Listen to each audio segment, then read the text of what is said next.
Hello, I'm DelusionDispeller, and today I'm going to talk to you about a phenomenon of narcissistic abuse known as cognitive dissonance.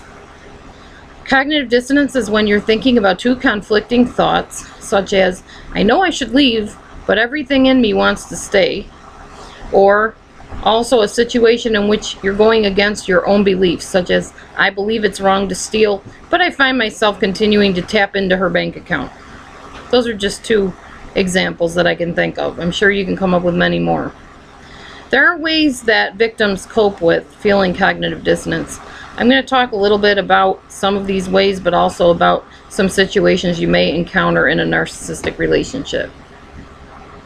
Emotionally, people stay in relationships for many reasons. Some people just believe the "till death do us part" statement and will stick it out until the very bitter end of time, no matter what abuse occurs. Sometimes people stay because they're scared to death that if they leave, the perpetrator will harm or even kill them. And in some cases, this is true, especially in the case of psychotic killers. People might believe, as I did, that they could not make it on their own without the abuser in their life. Often victims will tell themselves that the abuser doesn't always abuse them. It only happens once in a while. He didn't hit me that hard. She didn't kick me that hard. I only went to the hospital a few times. Most of the time it's not that bad.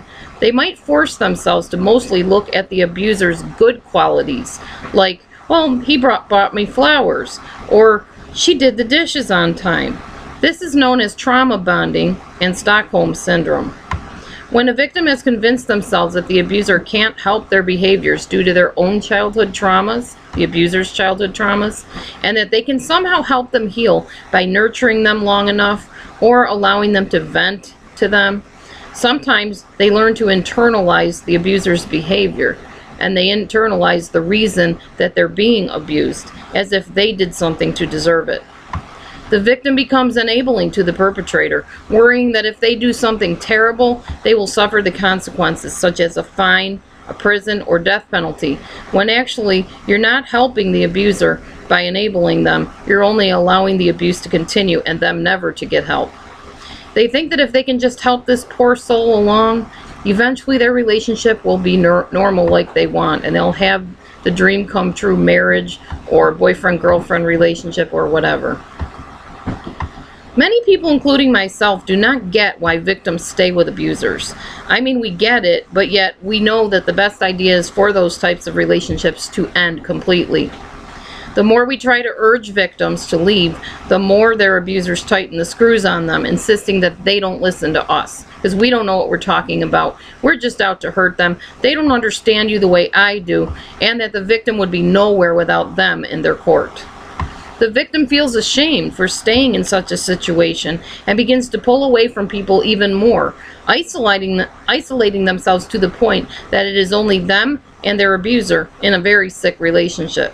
This, of course, allows the perpetrator even more control over them through an abusive cycle of abuse, and then increased abuse, no abuse, and back again to abuse. Coping in coupleship involves the abusive narcissist requiring excessive obedience of its victim, and the victim learns to invest every part of her or himself in pleasing the abusers. As time goes on, the victim is drained in many ways.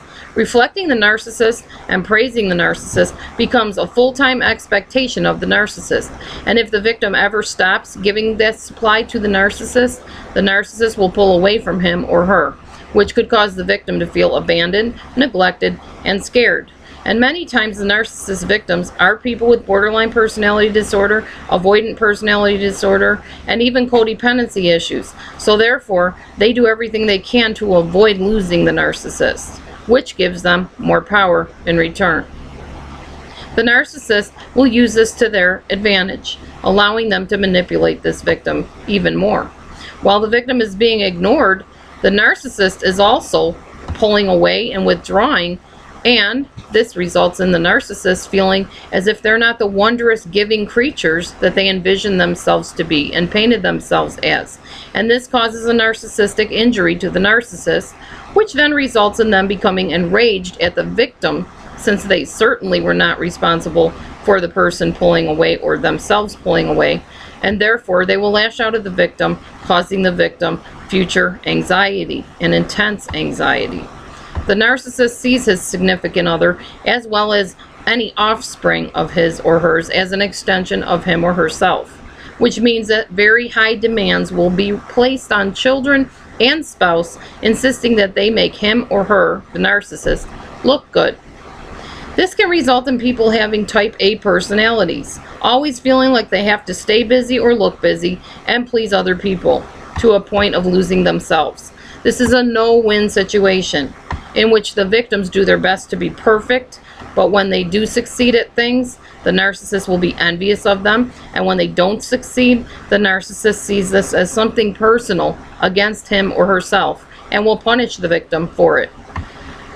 Narcissists control people with money, using it as a reward, a bribe system, and a point of keeping a tab on others. Narcissists will create dependency through finances on his or her victims, keeping them away from being able to get out of the abusive situation due to not having bus fare, gas money, and even counseling payments for a counselor.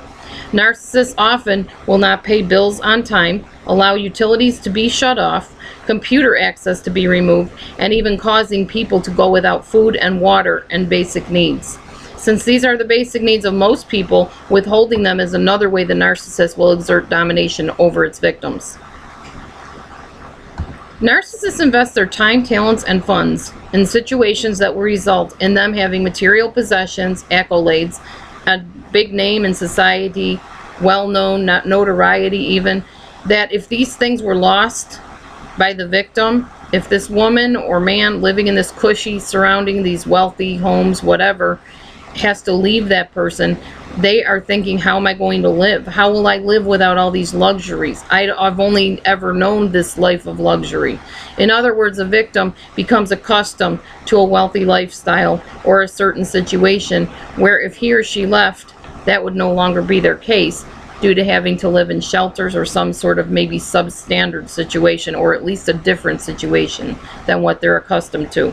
And lastly, narcissists are grandiose and unable to truly be intimate in relationships. They see themselves as not needing anyone else that much, so therefore having no need to form a bond with a partner that's genuine, or with anyone else. He or she also believes themselves to be better than who they are with, and not in any way comparable or equal to them. The reason that a narcissist cannot fully engage in relationships is that they are still carrying their subconscious issues with their parents, basically. They are never allowing themselves to be mistreated again by the people like their parents mistreated them. They do not know how to embrace their negative feelings about what happened in their childhood, so they avoid getting close to people, which leaves them actually feeling a void in themselves, and they continue to try to fill this void by switching people into and out of their lives, replacing one person with another person, one situation with another. Sexuality to the narcissist is merely a physical thing. It does not include emotions, it does not include intimacy like it does for their unfortunate victim. And this is why a narcissistic partner often feels like an object during sexual activity. Hopefully some of this answered some questions for those of you that are in relationships with narcissists. Why he can't seem to bond with me, why he doesn't connect, why I feel like an object, why I don't feel that closeness that I thought marriage or relationships should have.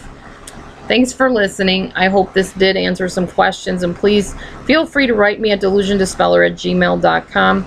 God bless you all, and I hope to hear from you soon. Have a great day. Bye.